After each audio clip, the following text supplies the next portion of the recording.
അർജുൻ തൻ്റെ മുറിയിലിരിക്കുകയായിരുന്നു. ഹരി പേടിയോടെ വന്ന് അർജുൻ്റെ മുന്നിൽ നിന്നു.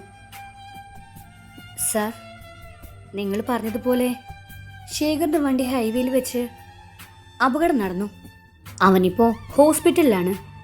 രക്ഷപ്പെടാൻ സാധ്യതയില്ല. പോലീസ് കേസ് ആക്സിഡൻ്റ് ആണെന്ന് എഴുതി.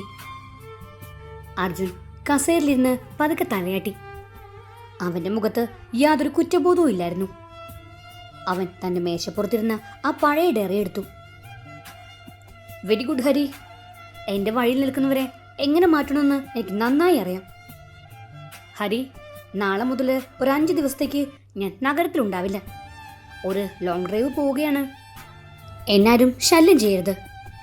ഓഫീസിലെ കാര്യങ്ങൾ നീ നോക്കണം. എങ്ങോട്ടാണ് സാർ? അർജുൻ എഴുന്നേറ്റ് നിന്ന് തൻ്റെ കറുത്ത കോട്ട് ധരിച്ചു. അവൻ്റെ ആ കണ്ണുകളിൽ വീണ്ടും ആ ഇരട്ട സ്വഭാവത്തിൻ്റെ വന്യത തെളിഞ്ഞു.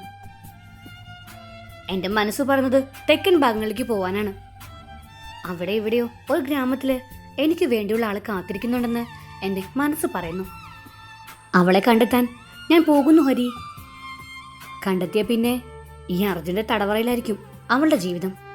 അവൻ വന്യമായി ചിരിച്ചുകൊണ്ട് മുറിയിൽ നിന്നിറങ്ങി. അവൻ്റെ കറുത്ത റേഞ്ച് റോവർ കാർ വീണ്ടും നഗരത്തിൻ്റെ അതിരുകൾ ഭേദിച്ച് മാളവിക ജീവിക്കുന്ന ആ പച്ചപ്പുള്ള ഗ്രാമത്തിലേക്ക് ലക്ഷ്യം വെച്ച് പായാൻ തുടങ്ങി.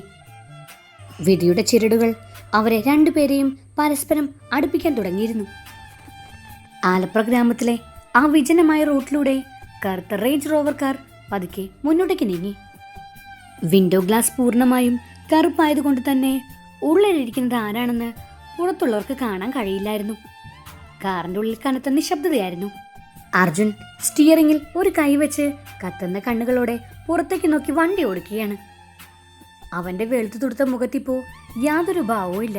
പുറമേക്ക് ശാന്തൻ, എന്നാൽ ഉള്ളിൽ ചോര മരവിപ്പിക്കുന്ന ചിന്തകളുള്ള സാക്ഷാൽ ഡെവിൾ. നഗരത്തിലെ ആഡംബരങ്ങൾ ഉപേക്ഷിച്ച് അവന് ചെറിയ ഗ്രാമത്തിലേക്ക് വന്നത് ഒറ്റ ലക്ഷ്യത്തിനാണ്: തൻ്റെ മനസ്സ് തിരിയുന്ന ആ കാട്ടുപൂവിനെ കണ്ടെത്താൻ. റോഡരികിൽ നിന്ന് ചില നാട്ടുകാർ ആഡംബര വണ്ടി കണ്ട് അത്ഭുതത്തോടെ നോക്കുന്നുണ്ടായിരുന്നു. വഴിയിൽ കണ്ട ചായക്കടയുടെ മുന്നിൽ അർജുൻ വണ്ടി നിർത്തി. കാറിന്റെ ഗ്ലാസ് പതുക്കെ താഴേക്ക് നീക്കി. വിയർപ്പിൽ കുതിർന്ന കട്ടിമീശയും താടിയുമുള്ള വെളുത്തു തൊടുത്ത ജിംബോടിയുള്ള അർജുന്റെ ആ രൂപം കണ്ടപ്പോ ചായക്കടക്കാരൻ രാഘവേട്ടൻ ഒന്നു ഭയന്നു. അവന്റെ കണ്ണുകളിൽ ഒരു മനുഷ്യന്റെ ഭാവമായിരുന്നില്ല, ഒരു വേട്ടക്കാരന്റെ കൂർമ്മതയുണ്ടായിരുന്നു. അർജുൻ വളരെ താഴ്ന്ന ഗാംഭീര്യ ശബ്ദത്തിൽ അവരോട് ചോദിച്ചു, ഇവിടെ താമസിക്കാൻ പറ്റിയ റിസോർട്ടുകളോ ഹോം സ്റ്റേ ഉണ്ടോ? രാഘവേട്ടൻ വേഗം തോളിൽ തോർത്തുമുണ്ടെടുത്ത് മടക്കി ചുമലിലേക്കിട്ട് മുന്നോട്ടേക്ക് വന്നു. ഉണ്ടല്ലോ സാറേ, ഇവിടെ തൊട്ടടുത്ത് ആ കുന്നിന്റെ മുകളില് ഗ്രീൻ വാലി എന്ന് പറയുന്ന വലിയൊരു റിസോർട്ടുണ്ട്. നല്ല ശാന്തായ സ്ഥല. സാറ് കൊച്ചിന്ന് വരുവാണോ? അർജുൻ ആ ചോദ്യത്തിന് മറുപടി നൽകിയില്ല. അവൻ തൻ്റെ കറുത്ത കണ്ണെടുത്ത് വെച്ചുകൊണ്ട് ഗ്ലാസ് പൊക്കി. വണ്ടി പുകയുയർത്തിക്കൊണ്ട് കുന്നിന് മുകളിലേക്ക് പാഞ്ഞുപോയി. രാഘവേട്ടൻ സ്വയം പിറുപിറുത്തു. എന്തൊരു മനുഷ്യനായത്! കണ്ടിട്ട് നല്ല തറവാട്ടിലെ ലക്ഷണമുണ്ട്. പക്ഷെ ആ നോട്ടം കണ്ടപ്പോ നെഞ്ചൊന്ന് കാളി. ദൈവമേ, ഈ നാട്ടിലേക്ക് ഇതെന്തൊരു കാറ്റായി വീശാൻ പോകുന്നേ! അതേസമയം താഴെ കവലയിൽ മാളവിക തൻ്റെ കൂട്ടുകാരികളുടെ ഒപ്പം കോളേജിൽ സർട്ടിഫിക്കറ്റ് വാങ്ങി തിരികെ നടക്കുകയായിരുന്നു. എപ്പോഴും ചിരിച്ചുല്ലസിച്ച് നടക്കുന്ന മാളവിക ഇന്ന് എന്തുകൊണ്ടോ വളരെ ശാന്തമായിരുന്നു. അവളുടെ മുഖത്ത് ഒരു വിളർച്ചയുണ്ടായിരുന്നു. ആ കറുത്ത റേഞ്ച് ഓവർ കാർ അവരെ കടന്നുപോയത് ആ സമയത്താണ്. കാറ് കടന്നുപോയ സമയം കാറിനുള്ളിൽ അർജുന്റെ കണ്ണുകൾ റോഡരികിലേക്ക് പാഞ്ഞു. കറുത്ത ഗ്ലാസ് ആയതുകൊണ്ട് അർജുൻ അവളെ വ്യക്തമായി കണ്ടു. നീല ചുരിദാറിട്ട് നനഞ്ഞ മുടിയോടെ നിൽക്കുന്ന മാളവിക. അർജുന്റെ ഹൃദയം വന്യമായി മിടിക്കാൻ തുടങ്ങി. അവൻ കാറിന്റെ ബ്രേക്ക് അമർത്തി. പക്ഷേ അതേ നിമിഷം തന്നെ റോഡിന്റെ കുറുകെ ഒരു വലിയ പശു ഓടി വന്നു.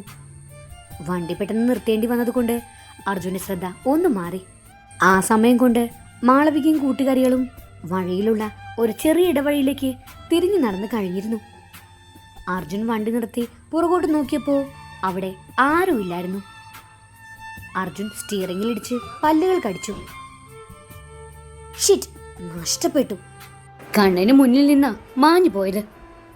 ഇല്ല, ഈ ഡെവിളിന്റെ കണ്ണിപ്പെട്ട് നീ ഇനി എങ്ങും പോവില്ല. വഴിതിരിഞ്ഞു നടന്ന മാളവിക പെട്ടെന്ന് നെഞ്ചിൽ കൈവച്ച് നിന്നുപോയി. അവളുടെ ശ്വാസം വല്ലാതെ മുറുകുന്നുണ്ടായിരുന്നു. ശരീരം ആകെ വിറച്ചു. എന്താടി മാളു, എന്താ പറ്റിയത്? മുഖമാകെ വിളറിയിരിക്കുന്നല്ലോ. മാളവിക ഭയത്തോടെ ചുറ്റും നോക്കിക്കൊണ്ട് പറഞ്ഞു. അറിയില്ലടി, പെട്ടെന്ന് എന്റെ നെഞ്ചിലൊരു കടുപ്പം തോന്നുന്നു. ആരോ എന്നെ ശ്വാസം മുട്ടിക്കുന്നത് പോലെ. ഒരു കറുത്ത നിഴൽ എന്റെ പുറകെ വരുന്നത് പോലെ തോന്നുന്നു എനിക്ക് പേടിയാവുന്നു അഞ്ജു. നിനക്ക് തോന്നുന്നതാടി, വെയിൽ കായുന്നത് കൊണ്ടാവും. നീ വേഗം വാ, വീട്ടിൽ പോവാം. അവർ അവളെയും കൂട്ടി മുന്നോട്ടേക്ക് നടന്നു. പക്ഷേ മാളവികയുടെ മനസ്സ് ശാന്തമായിരുന്നില്ല. പ്രകൃതിയോട് അടുത്ത് ജീവിക്കുന്ന ഗ്രാമീണ പെൺകുട്ടിയായതുകൊണ്ട് തന്നെ വരാനിരിക്കുന്ന ഏതോ വലിയ വിപ്ലവത്തിന്റെ സൂചന അവളുടെ മനസ്സ് അവൾക്ക് നൽകുന്നുണ്ടായിരുന്നു. കുന്നിന് മുകളിലെ റിസോർട്ടിൽ അർജുൻ മാത്രമായിരുന്നു ഒരേ ഒരു ഗസ്റ്റ്.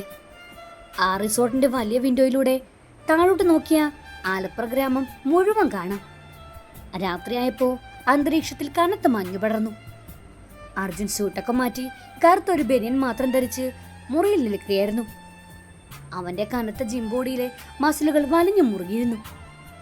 കയ്യിലൊരു വൈൻ ഗ്ലാസുമായി അവൻ ജനലരികിൽ വന്നു നിന്നു. താഴെ ഗ്രാമത്തിലെ ചെറിയ ചെറിയ വെളിച്ചങ്ങൾ മിന്നുന്നത് അവൻ നോക്കിക്കണ്ടു. അവൻ തന്റെ ഫോണെടുത്ത് ഹരിയെ വിളിച്ചു. ഹരി, ഞാൻ അവളെ കണ്ടു. ഈ ഗ്രാമത്തിൽ തന്നെ ഉണ്ട് അവള്. നാട്ടിൻപുറത്തെ അശുദ്ധമായി ശ്വസിച്ച് വളർന്ന ഒരു തുമ്പപ്പൂവ്. അവളെ ഓർക്കുമ്പോ എന്റെ ചുരത്തിളക്കിയ ഹരി. ഫോണിൽ പേടിയോടെ ഹരി പറഞ്ഞു. സർ, നിങ്ങൾ അവിടെ എന്തെങ്കിലും പ്രശ്നം ഉണ്ടാക്കുവോ? അതൊരു ഗ്രാമമാണ്, അവിടുത്തെ ആളുകൾ. അർജുൻ ക്രൂരമായി ഒന്ന് ചിരിച്ചു. ആ ചിരി ആ വലിയ മുറിയിൽ ഭയാനകമായി മുഴങ്ങി. ആളുകളോ? ഈ അർജുൻ വർമ്മ എന്ന ഡെവിളിന് മുന്നിൽ നിൽക്കാൻ ആർക്കാ ധൈര്യമുള്ളത്? അവൾ എൻ്റെ ഹരി. അവളെ ഞാൻ എൻ്റെ കൈകളിൽ ഒതുക്കും. നാളെ ഞാൻ അവളെ നേരിട്ട് കാണും. അവൾ എന്നെ കണ്ട് ഭയക്കണം. ആ ഭയത്തിൽ നിന്ന് വേണം അവളുടെ പ്രണയം തുടങ്ങാൻ. അവൻ ഫോൺ കട്ട് ചെയ്ത് ഒറ്റ വലിക്ക് വൈൻ കുടിച്ചു തീർത്തു. എന്നിട്ട് മേശപ്പുറത്തിരുന്ന ഒരു ചെറിയ കത്തിയെടുത്ത് വിരലുകളിലിട്ട് തിരിക്കാൻ തുടങ്ങി. അവന്റെ ഉള്ളിലെ പ്രണയഭ്രാന്ത് അതിന്റെ പരകോടിയിലെത്തിയിരുന്നു. അടുത്ത ദിവസം രാവിലെ ഗ്രാമത്തിലെ പ്രശസ്തമായ ദേവീക്ഷേത്രത്തിൽ ഉത്സവാന്തരീക്ഷമായിരുന്നു. നാട്ടുകാരെല്ലാം അങ്ങോട്ടേക്ക് ഒഴുകുകയായിരുന്നു. ശാരദാമ്മയുടെ നിർബന്ധപ്രകാരം മാളവികയും അന്ന് അമ്പലത്തിൽ പോവാൻ റെഡിയായി. കേരളത്തനിമയുള്ള ഒരു മനോഹരമായ സെറ്റ് സാരിയായിരുന്നു അവളുടെ വേഷം. കസവ് ബോർഡറുള്ള ആ സാരിയിൽ അവളൊരു മാലാകയെ പോലെ സുന്ദരിയായിരുന്നു. കഴുത്തിൽ തുളസിമാലയും നെറ്റിയിൽ ചന്ദനക്കുറിയും ചാർത്തി അവൾ വീട്ടിൽ നിന്നിറങ്ങി. അതേസമയം അർജുനും തന്റെ വണ്ടിയുമായി താഴേക്ക് ഇറങ്ങിയിരുന്നു. ആളുകൾ അമ്പലത്തിലേക്ക് പോകുന്നത് കണ്ട് അവൻ വണ്ടി അമ്പലത്തിന്റെ വശത്തേക്കുള്ള വലിയ റോഡരികിൽ പാർക്ക് ചെയ്തു. അവൻ കാറിൽ നിന്നും പുറത്തേക്ക് ഇറങ്ങി. കറുത്ത ഷർട്ടും മുണ്ടുമായിരുന്നു അവന്റെ വേഷം. ജിമ്മിൽ കൊത്തിയെടുത്ത ആ ശരീരത്തിൽ മുണ്ടെടുത്തപ്പോ അവനൊരു തമ്പുരാനെ പോലെ പ്രൗഢിയോടെ നിന്നു. അവന്റെ വെളുത്ത ചർമ്മവും ആ കട്ടിരൂപവും കണ്ട് അമ്പലത്തിൽ വന്ന പെൺകുട്ടികളെല്ലാം അവനെ തന്നെ നോക്കി നിൽക്കുന്നുണ്ടായിരുന്നു. പക്ഷേ അർജുൻ ആരെയും ശ്രദ്ധിച്ചില്ല. അവന്റെ കണ്ണുകൾ ഒരാളെ മാത്രം തിരയുകയായിരുന്നു. അവൻ നടന്ന് അമ്പലത്തിന്റെ വലിയ ആൽമരച്ചൂട്ടിലെത്തി. ആ സമയത്താണ് മാളവിക കൈകളിൽ പൂജാ സാധനങ്ങളുമായി അമ്പലത്തിന്റെ പടികൾ ഇറങ്ങി വരുന്നത്. അർജുൻ തിരിഞ്ഞു നോക്കിയതും മാളവിക പടികൾ ഇറങ്ങി വരുന്നതും ഒരേ നിമിഷത്തിലായിരുന്നു. അവൻ അവളെ കണ്ടു കഴിഞ്ഞിരുന്നു. അർജുന്റെ കണ്ണുകൾ ഒന്ന് വിടർന്നു. നെഞ്ച് വന്യമായി മിടിച്ചു. അവളുടെ ആ സെറ്റ് സാരി ഉടുത്ത രൂപം അവന്റെ ഉള്ളിലെ ഡെവിളിനെ ഉണർത്തി കഴിഞ്ഞിരുന്നു. അവൾക്ക് നേരെ അവൻ നടന്നു തുടങ്ങി. ആളുകളുടെ തിരക്കിലൂടെ അവൻ അവളിലേക്ക് അടുത്തുകൊണ്ടിരുന്നു. ഇരുവരും തമ്മിൽ ഇനി ഏതാനും അടികളുടെ ദൂരം മാത്രം. അർജുൻ തന്റെ കൈ നീട്ടി അവളുടെ കൈ പിടിക്കാൻ ആഞ്ഞതാണ്. പക്ഷേ വിധി വീണ്ടും കളിച്ചു. പെട്ടെന്ന് അമ്പലത്തിൽ ആന എന്തുകൊണ്ടോ ഭയന്ന് ഒച്ച വെച്ചുകൊണ്ട് മുന്നോട്ടേക്ക് പാഞ്ഞു വന്നു. ആളുകൾ ഭയന്ന് അങ്ങോട്ടേക്കും ഇങ്ങോട്ടേക്കും ചിതറി ഓടാൻ തുടങ്ങി. വലിയ ഒരു ബഹളമായിരുന്നു അവിടെ. ഓടിക്കോ, ആന ഇറങ്ങി, മറിക്കോ, ആന ആന ആളുകളുടെ വലിയ കൂട്ടം അർജുന്റെയും മാളവികയുടെയും ഇടയിലേക്ക് ഇരച്ചു കയറി. ആ തിരക്കിൽ അർജുൻ ദൂരേക്ക് തള്ളപ്പെട്ടു. മാളവികയെ ആരോ കൈപിടിച്ച് വേഗം അമ്പലത്തിനുള്ളിലേക്ക് മാറ്റിയിരുന്നു. തിരക്കൊതുങ്ങിയപ്പോ അർജുൻ ദേഷ്യം കൊണ്ട് വിറച്ചു.